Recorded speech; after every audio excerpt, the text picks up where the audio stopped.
Hello guys, स्वागत है आप सभी का एक बार फिर से। मैं गौरव कुमार आप सभी के साथ आज मैं इस वीडियो में कम्युनिकेशन के तत्व यानी कि संचार के तत्व पर अपनी बात करूंगा। और आप इसको कह सकते हैं कम्युनिकेशन एलिमेंट्स भी कह सकते हैं आप, इस पे मैं बात करूंगा। दोस्तों, इससे पहले के वीडियो में मैंने आप सभी से डेफिनेशन, मीनिंग और इम्पोर्टेंस एंड आप कह सकते हैं कि फंक्शंस पे यानी कि कार्य पे मैंने बात किया है। आज का जो वीडियो है दोस्तों आप लोगों के लिए महत्वपूर्ण इसलिए है क्योंकि अगर आप एलिमेंट्स को समझ पाएंगे, तत्वों को समझ पाएंगे जो कि होते हैं संचार के, तो आपको कह सकते हैं कि परिभाषा का निर्माण करना, संचार के अर्थ को समझना और जो महत्व है उसको समझना, साथ ही साथ आप कह सकते हैं जितने भी कार्य हैं संचार के आप लिखना चाहते हैं, समझना चाहते हैं, उसको आप समझ पाएंगे। कैसे क्या? तो सबसे पहले दोस्तों आपको समझना ये है कि जो संचार है उसके तत्व क्या क्या होते हैं। बेसिकली तत्व का मतलब क्या? जैसे कि मान लीजिए आपकी अपनी एक बॉडी है, ठीक है। उस बॉडी के क्या क्या एलिमेंट्स हैं, हाथ है, नाक है, पैर है, कान है, ठीक। तो वैसे एक संचार एक प्रक्रिया है, आप लोगों को मैंने बताया, आप लोगों को पता भी है। संचार क्या है? एक प्रोसेस है। तो इस प्रोसेस में क्या क्या चीज़ें इन्वॉल्व हो रहा है, किस किस चीज़ों की सहभागिता हो रही है, क्या क्या ऐसी क्रियाएं हो रही हैं, वो जितनी क्रियाएं हैं वो सभी जिस रूप में हो रही है वो आपके तत्व के रूप में हो। क्या हो? मैं गौरव अभी आपसे बात कर रहा हूँ, ठीक है। बिल्कुल, मैं आपसे बात कर रहा हूँ अभी।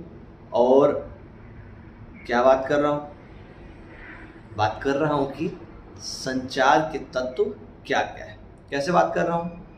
तो मैंने क्या किया, मैंने एक अपना स्मार्टफोन लिया और उस स्मार्टफोन के जरिए मैंने क्या किया, इस वीडियो को रिकॉर्ड किया। रिकॉर्ड कर रहा हूँ मैं अब इस वीडियो को, और रिकॉर्ड करने के बाद इसको थोड़ा सा मैं कैप्शन और चीज़ें लगाने के लिए एडिटिंग करूँगा। एडिट करने के बाद यूट्यूब के जरिए आप सभी को भेजूंगा कह सकता हूँ, या फिर अपलोड कर दूंगा, जहाँ पे आप जो यूट्यूब पे मेरा चैनल है उसके माध्यम से आप उस वीडियो को देखेंगे और देख के आपको वीडियो जैसा भी लगे नीचे कमेंट में आप बताएंगे। और ऊपर में एक लाइक का ऑप्शन है, एक डिसलाइक का ऑप्शन है। तो उन दोनों में से जो भी आपको पसंद आए वो भी आप करेंगे।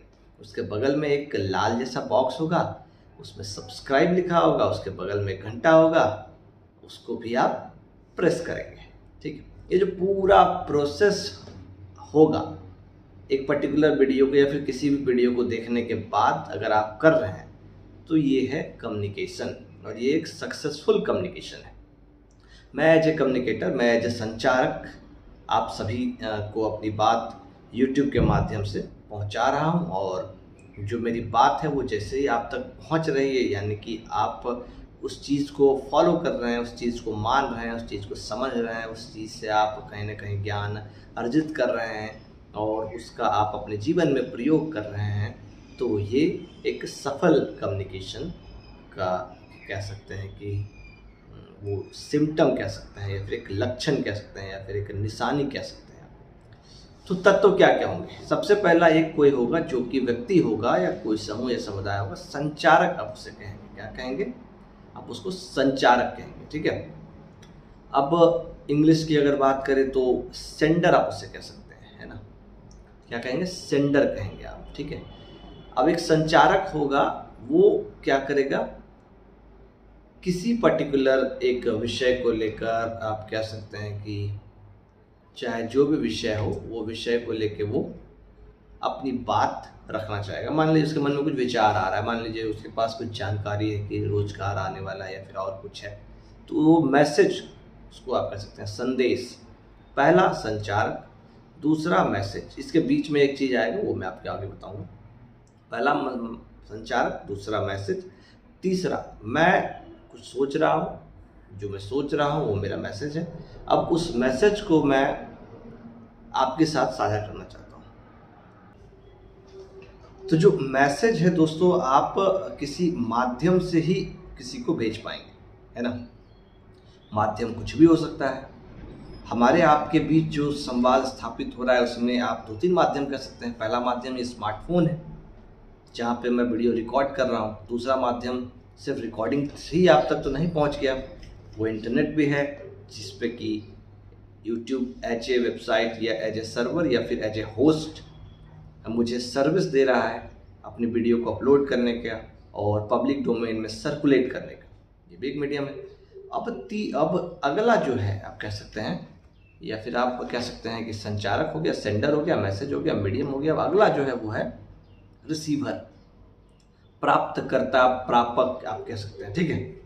अब ये क्या करता है, अब इसी के लिए जो व्यक्ति है, जो संचारक है, सेंडर है, वो अपने विचार को प्रस्तुत करता है किसी माध्यम से कि वो प्राप्तकर्ता तक, सेंडर तक जा सके या फिर किसी को प्राप्त हो सके। अब इसका भी अपना एक रोल है, बहुत अहम रोल है। अगर संचार की प्रक्रिया में कोई ग्रहण करने वाला नहीं है ना, कोई ऐसा व्यक्ति नहीं है जो कि उस चीज़ को ले रहा है, सुन रहा है, देख रहा है, समझ रहा है, तो फिर संचार फेल है, ठीक है। तो अब अभी तक मैंने आपको बताया, एक संचारक है, दूसरा संदेश है, तीसरा क्या बताया, माध्यम है, और चौथा प्राप्तकर्ता है ना। अब आपको इसमें समझना है कि जो संचारक आपको मैसेज भेज रहा है उसको कहते हैं इनकोडिंग। क्या कहते हैं, अब आप इमेज में देख रहे होंगे, आपको दिख रहा है इमेज में कि संचारक है, संचारक अपने मैसेज को भेज रहा है। जो मैसेज भेजने की प्रक्रिया है ना, मतलब जो वो विचार कर रहा है, उस विचार को वो शब्दों में, उस विचार को वो वाक्यों में, उस विचार को वो संकेतों में जो व्यक्त कर रहा है उसको इनकोडिंग कहते हैं। मतलब कि मैं हूँ, मैं अपने मन में जो मेरे आ रहा है, मैं उसको जो बोल रहा हूँ, कर रहा हूँ, सोच रहा हूँ, उसको जो मैसेज कर भेज रहा हूँ, ये इनकोडिंग है। अब जो मैसेज है वो मैसेज किसी माध्यम से किसके पास जा रहा है, प्राप्तकर्ता के पास जा रहा है। अब प्राप्तकर्ता उस मैसेज को डिकोड करता है, यानी कि जो उसने सुना उसकी अपनी समझ, उसकी अपने ज्ञान, उसकी अपनी सूझबूझ, उसके अपने कह सकते हैं भाषा की पकड़, भाषा की समझ, उसके अपने प्रेजेंस ऑफ माइंड, तमाम जितनी चीज़ें उसके जीवन के अनुभव आदि के आधार पर उस मैसेज को वो डिकोड करता है। इसीलिए एग्जाम्पल देना चाहूँगा यहाँ पे आपको कि एक क्लास में अगर 50 बच्चे हैं तो 50 टॉप नहीं करते हैं, वो एक टॉप करता है और उसमें से कई होते हैं जो कि 1-2 फेल होते हैं। क्यों ऐसा, जो मैसेज टीचर, जो मैसेज स्टूडेंट आपको कहते हैं, लिटरेचर बुक्स जो अवेलेबल है, जो मैसेज इन्वायरमेंट, जो मैसेज हर जगह से उसको मिल रहा है एज ए नॉलेज, उस मैसेज को कितना वो डिकोड कर पा रहा है, डिपेंड करता है उस पर कि वो क्या रिजल्ट देगा, है ना। तो ऐसा है। तो अब वो अपनी समझ के अनुसार से मैसेज को डिकोड करता है और डिकोड करने के बाद फिर वो जाके फीडबैक देता है, यानी कि प्रतिक्रिया देता है, यानी कि वो अपनी बात कहता है।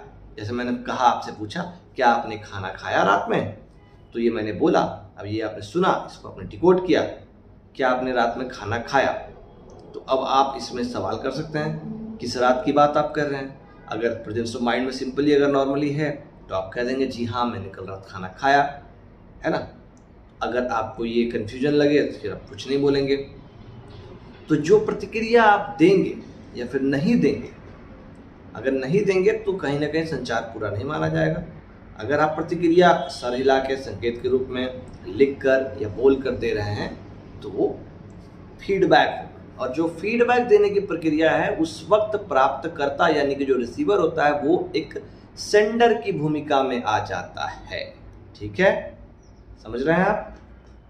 अब दोस्तों मुझे आपको ये बताना है कि ये तमाम प्रक्रिया के बीच में एक और तत्व है जो कि आता है। क्या आता है? वो होता है बाधा, नॉइज़ जिसको आप कहते हैं, है ना। वो कैसे क्या होता है तो मैं आपको बताना चाहूँगा कि नॉइज़ जो है वो कई जगहों पे होने की संभावना है। कहाँ कहाँ? जैसे कि मान लीजिए एक संचारक है, वो अपने विषय को रखना चाह रहा है और जो वो विषय को रखने के लिए माध्यम यूज़ कर रहा है वो माध्यम प्रॉपर नहीं है, इंटरनेट वीक, तो आपकी आधी बात जाएगी, आधी बात नहीं जाएगी। मान लीजिए अब मैं हिंदी समझ नहीं पा रहा हूँ और आप हिंदी भाषा का प्रयोग कर रहे हैं फिर भी समझ में नहीं आएगी। मान लीजिए आप जिस पिच में कह रहे हैं और मैं आपसे बहुत दूर हूँ, डिस्टेंस ज़्यादा है, आपकी बात आप कह रहे हैं क्लियर है लेकिन वो डिस्टेंस ज़्यादा है, मेरे कानों तक स्पष्ट या फिर आ ही नहीं रही है, ये भी बाधा है। तो ये तमाम तरह की चीज़ें जो कि आपके संचार प्रक्रिया को बाधित करती है, पूर्ण नहीं करती है, आपके अपने जो भी संदेश है वो प्रॉपर तरीके से प्राप्तकर्ता तक नहीं पहुंच पाते हैं, वो बाधा कहलाता है, नॉइज़ कहलाता है। तो आज के इस वीडियो में मैंने आप सभी से ये साझा किया कि संचार की पूरी प्रक्रिया में क्या क्या तत्व होते हैं और वो तत्व के क्या क्या अपने अहम भूमिका हैं और उसी भूमिका के आधार पर वो कहीं ना कहीं आपकी संचार प्रक्रिया को पूर्ण करती है। तो दोस्तों आज के इस वीडियो में फिलहाल इतना ही, तो मिलेंगे अगले वीडियो में हम लोग फिर, और वहाँ पे और भी अन्य जो भी टॉपिक्स है कम्युनिकेशन के उसको कवर करेंगे। तो टेक केयर, प्लीज़ पहली बार आए हैं, अगर वीडियो अच्छा लग रहा हो तो सब्सक्राइब जरूर करें और ख्याल रखें अपना परिवार का। जय हिंद, जय भारत।